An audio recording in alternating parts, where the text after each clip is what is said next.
It has happened from time to time, though it is not necessarily a theme we completely need to explore. Although as we evolve, in a sense, we become less differentiated in male and female and closer to spirit, which contains no gender and all genders at all. So in that sense, you may say that many of us are now what you might refer to as androgynous, neither male nor female exactly, but not exactly the same expression of transgender that you are exploring on Earth.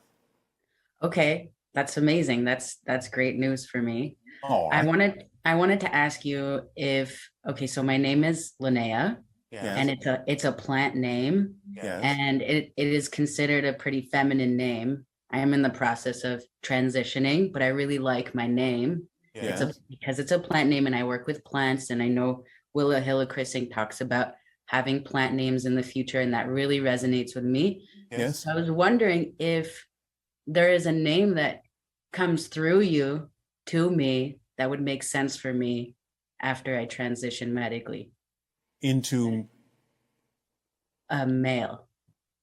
well, if you wish to retain traditional suffixes on your planet, you could call yourself Linneo. Okay, that's interesting. I didn't think about that.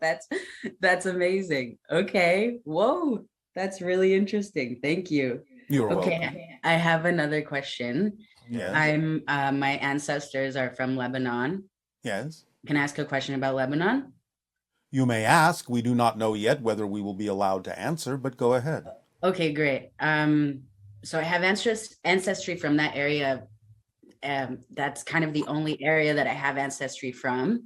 And when I look at Lebanon, it seems like a place that experiences a lot of challenges and a lot of identity crisis issues. And I'm Yes. wondering, it's kind of hard for me to find information on Lebanon. And I'm wondering if you have any idea of the original people of Lebanon and if they ever lived harmoniously with the land and if they ever lived harmoniously with each other. In some ways, yes, but it is an area, as you say, of great challenge and great cycles of exploration. We would suggest, even though it may not be only connected to the idea of Lebanon, if you have not done so already, explore the idea of Baalbek Okay. and see what comes up for you. Explore, and you mean just research and Research. not go there. Yes, if you wish. You may ultimately go there, but for now, research is fine. Baalbek. Okay. Okay, great. What are can you talk a little bit about, is there any energy point in Lebanon that makes it so chaotic, or is it just what people there have agreed to experience? To some degree, it's what they have agreed to experience, but it is a deeper story than that and a longer story than we have time to express today. Well, will we get to know sometime in my lifetime what the story there is? It just seems too Potentially, complicated. potentially, yes. You have talked about how on first contact we would get a complete history of our planet. That will Would be that be a contained time? within it, yes. Amazing. Do I have time for one more question? Well, that was a question. I guess you did. Okay. Um, I have a question you've probably answered a whole bunch of times already, but what Always are the some first time, every time. okay, interesting. What are some actual practices on how to stop caring about what people think? Because just identifying it to me doesn't stop those reoccurring patterns and those reoccurring thoughts. It's something I've been working on my whole life. So All I'm right. wondering, yeah. Well, this goes down once again to the motivational mechanism we have talked about. The idea that you believe these things to be truer than the alternative, yourself.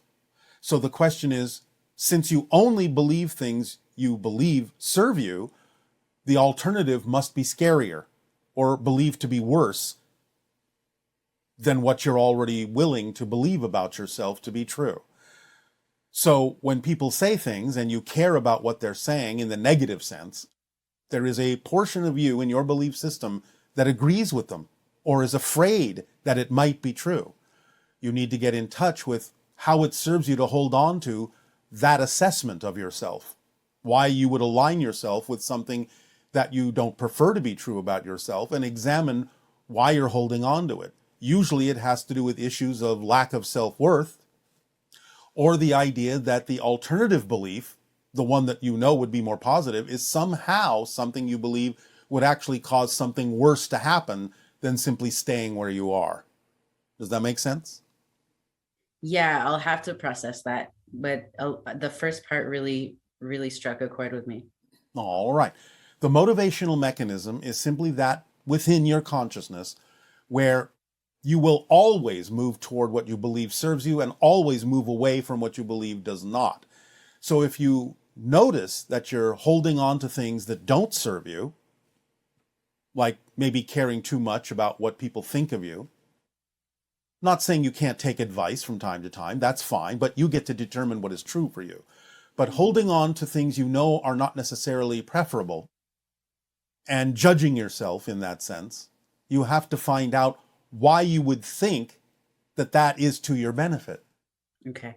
Because the idea, again, is that if you believe it is to your benefit to hold on to that concept, that usually means, again, it's an issue of self-worth, or it's an issue that the alternative somehow, because of your belief system, would appear worse, that something bad will happen if you go the other way that you prefer to go. Right. So examine those two probabilities and you will hit upon what the belief is. And as soon as you really look around and compare yourself to others in the world who may be living in the way you prefer to, you will realize that you actually do have a choice and that to hold on to something you don't prefer makes no sense. And as soon as it truly makes no sense, it'll be gone because you don't hold on to things that don't make sense. So you have a belief that's making the idea make sense. You have to find that belief and let it go. That's great. Thank you so much. You are so welcome. One more question about, there's a lot of predictions that 2023 will be a year of famine, which doesn't sound right to me. For some, it's true. For some, it's true? Yes, but not for all. Mm-hmm. Again, this is the splitting prism when you are starting to diversify into different threads, different realities, different versions of Earth. So for some, but again, remember, there's no such thing as a prediction of the future.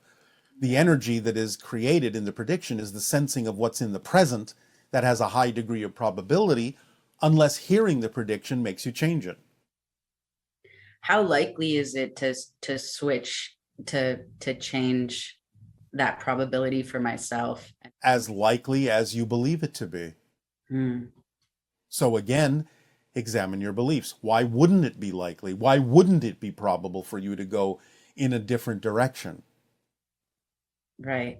Remember, so down to fear attracts. Yeah. So ask yourself, why are you concerned about this? What are your belief systems telling you that you would bring this up as a question?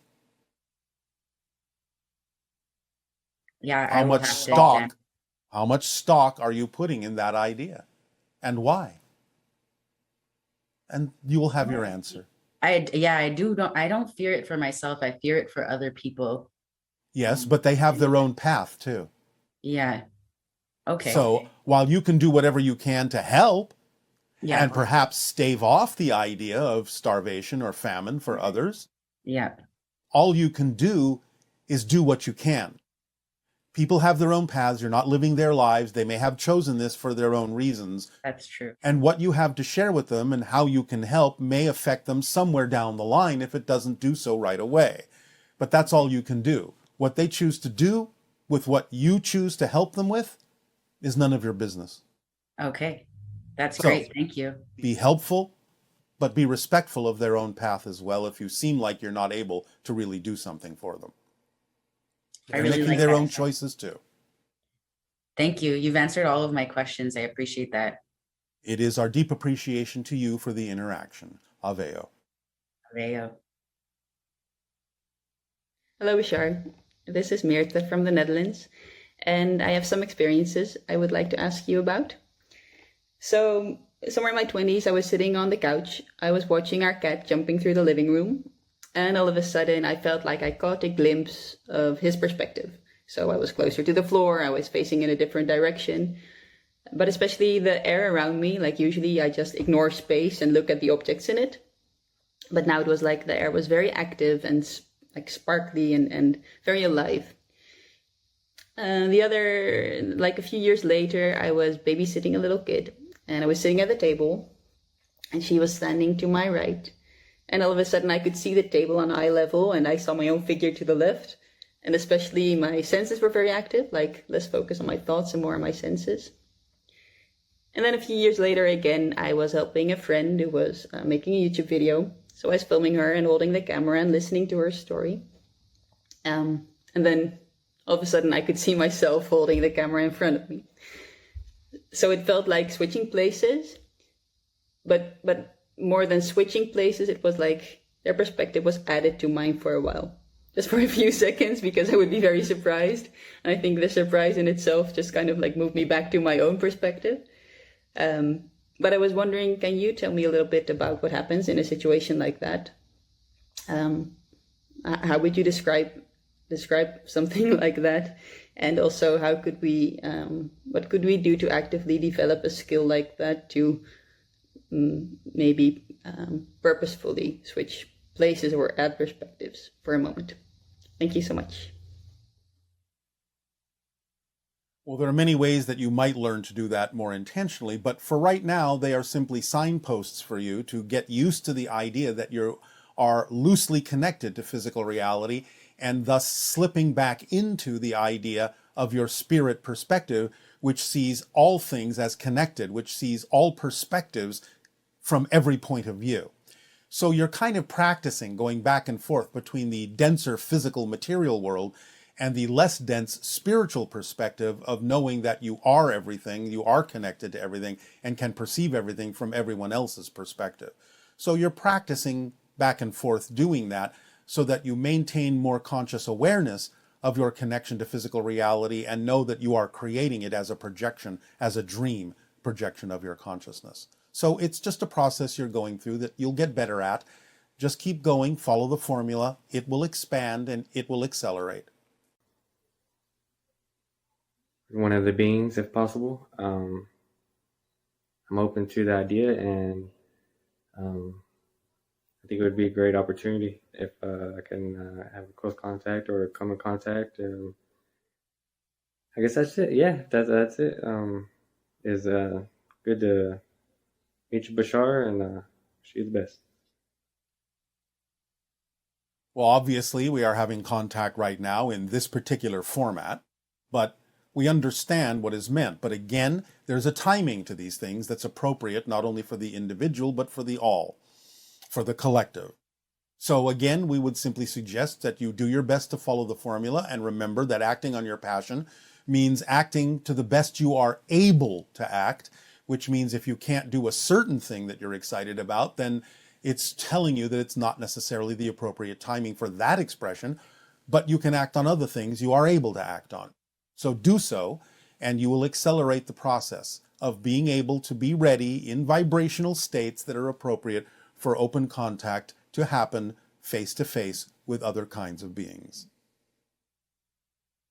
As we say, we will be giving you other permission slips, other exercises having to do with the idea of increasing the probability of contact when we go through the transmissions of the window, the door, and the gate. So that may be of assistance to you as well in the upcoming months of your 2023 year. Hello. Hi. First, I want to say thank you for the synchronicity of talking with you. It is our passion and our pleasure. Thank you. So, I'm curious to know about a couple experiences I've had. All right. I made some homemade tincture and Of what? THC, All right. and I laid down to take a nap. And I thought that I fell asleep because I felt my entire body vibrating, and it was very intense but very pleasurable. I thought I was asleep. My bed felt like it was levitating on an angle with the head raised higher. And I thought it felt like I was in warm water. It felt like somebody was behind me and wrapping their hand around my waist. And eventually I got up because I thought that I peed my bed.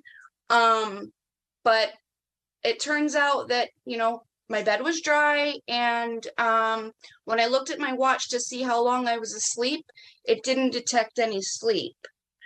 And then I had No. another similar experience where it felt like something externally again was pushing up from my root chakra, and it again was very pleasurable. So Yes. I'm wondering what these experiences could have been. They're preparation states for altered states, fuller altered states that you may achieve later on. It's preparing you and allowing you to get used to certain higher frequencies so that you can more smoothly transition into higher altered states later on. Okay. Do you understand? So was that my own body, or was that another entity? There are other entities involved peripherally to some degree, but what you are experiencing is your own energy going into altered states, higher frequencies. Okay. And also, I had come across a YouTube video from Rob Gauthier, the ET Yes. Whisperer, Yes. how to channel class, and I was doing one of his exercises, and I saw an entity, a being. He appeared to be male, with bluish gray skin and bluish gray hair. He seemed to have a flat affect, no really emotional. He didn't look like emotional at all. He appeared to be like a warrior type, not in a negative way, but just like a warrior type. I'm wondering, did I happen to see somebody that was not reaching out to me, just because I didn't have any specific, person in mind that I was trying to connect with? I just was seeing. You are experiencing one face, one aspect in symbolic form of your own higher mind. So is that another entity from like another dimension? Your higher mind, your spirit self on the higher level. One that was me. aspect of it. Yes, but not you, the physical person only. A bigger representation. Remember that you are in spirit right now. You never leave spirit. That's your natural state. So what you were seeing is a portion, a representation, just one representation of a multifaceted level of your own being in the spirit world. Were they trying to communicate with me, or They did communicate with you because the things that you picked up are aspects you contain. Ah, I see. Are they located anywhere? Where are they located? On a different plane, here and now, different frequency. In again, the same way that two television programs are located in the same space, but you only see one at a time based on what you're tuned to. All spirit is here. It's just a different frequency, different channel, if you wish. And does this entity have a name? It's up to you to determine what you wish to call your own higher mind. Remember, this is you. You keep referring to it as this entity. It's not Right. separate from you. This Right. is, you are an aspect of it. You are a projection of it. It is reflecting qualities to you that you contain, even as a physical being. Okay. And Use them in life. Go boldly forward. okay. And I feel like somebody or something has been trying to connect with me. It is. Did we not just talk about it? Yes, you did. All You right. did. Don't separate what is not separated in terms of a question. It is all the same thing that we're talking about here. Okay. Your higher self is showing you and giving you opportunities to make a stronger, aware connection with it so that you can move forward in life more fully as your true self, acting on your passions. Okay. Okay. Thank you so much. You are so welcome. Aveo.